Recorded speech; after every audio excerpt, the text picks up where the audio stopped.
how do you see Soviet Union? What's your analysis of Soviet Union? Of the Soviet Union. Yeah.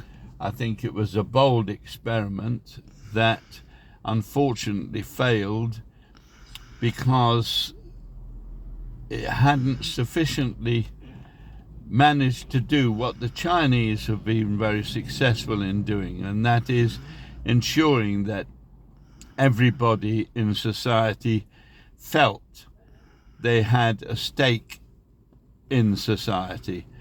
And I'm afraid that the Soviet Union, in my opinion, it let too many ordinary people down. It was unable to fulfill the desires of the population for the kind of trappings which the people in the West enjoy. You know, the consumer goods and all the rest of that kind of thing. And it seems that the ability to always have a job and somewhere to live wasn't in itself sufficient to satisfy everybody's needs and desires. That's why I think the Chinese have been much more successful in ensuring that they've raised tens of millions, hundreds of millions of people out of poverty, and as a result they've got a much firmer basis among the population, a much greater degree of support amongst the population than the Soviet Union had. I think that Gorbachev, a lot of people say that he was a disaster. I think the trouble with Gorbachev was he was, I wouldn't say too little too late, but certainly too late. Had that those ideas that he had of opening society out and allowing people to have a voice and to criticize where they felt criticism was valid, had he been able to have done that years before, or somebody else, I think that the Soviet Union might still exist today. But as it was, it didn't.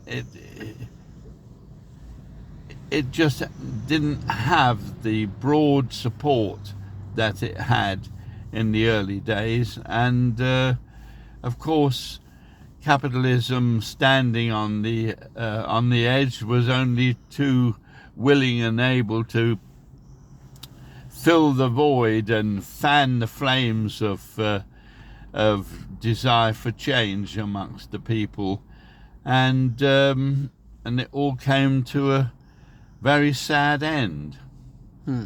But on the other hand, there are critics who assert that when the communist revolution took place in Soviet Union, the life expectancy was around 37.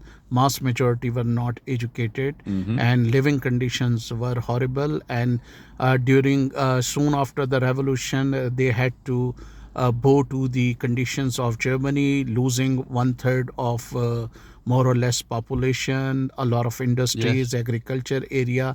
Despite all that, life expectancy rose. Education was almost 100%, and there was security of job, and living condition may not be as good as in the West, but nonetheless they were not bad. No, I absolutely agree with you. I agree with you. And I lived for 4 years myself in Czechoslovakia, so I know how things are. And I will say that, of course, this is often the case.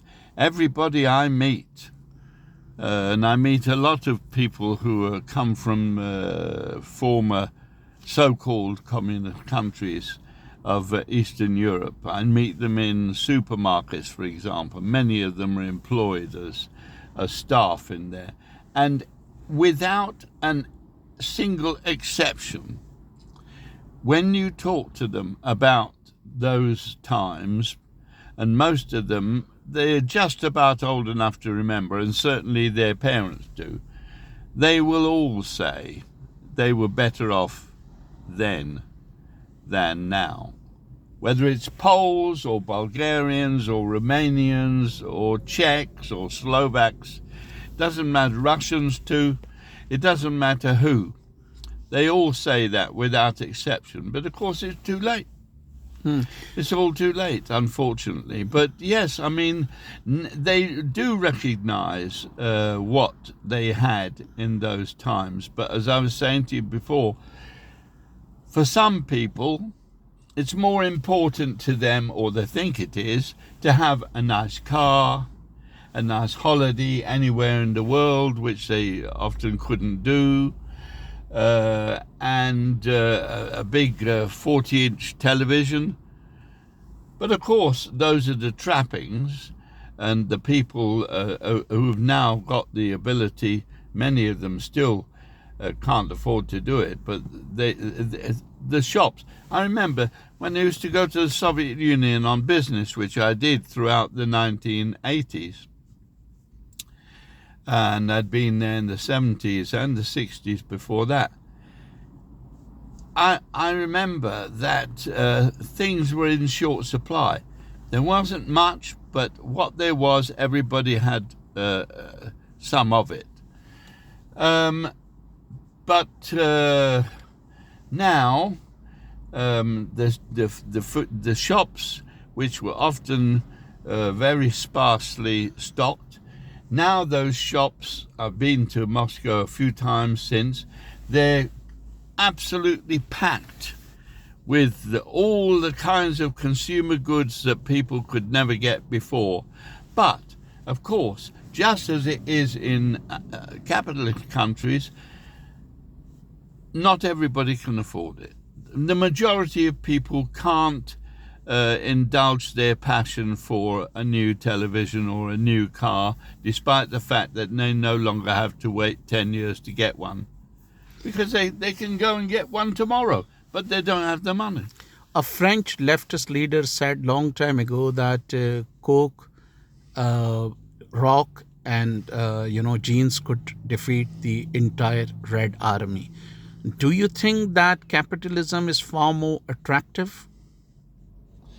Well, it is to some people, isn't it? It is to some people until they've experienced it. This is the thing.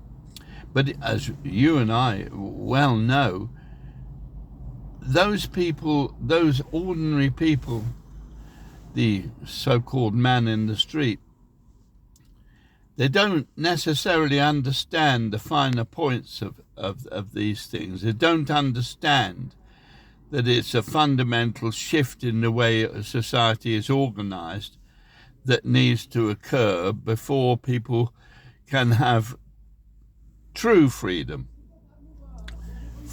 from want. I mean, when you think, I don't know how long you've been in Britain, but when I came back from Czechoslovakia in 1980, I worked in London, and I was shocked to see somebody going through a waste paper bin looking for half-eaten McDonald's hamburgers because they were hungry. And since then, even at that time, there was no such thing, well, I'd never heard of it, of a food bank. Now, in the 6th richest country in the world, there are tens of thousands of food banks, and people have come to absolutely rely on it. Don't have that in China.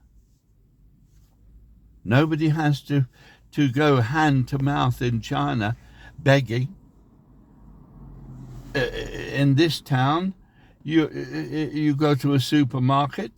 If you give £1 to a beggar outside the door, when you come back out, there's another different one. This isn't something that happens in China.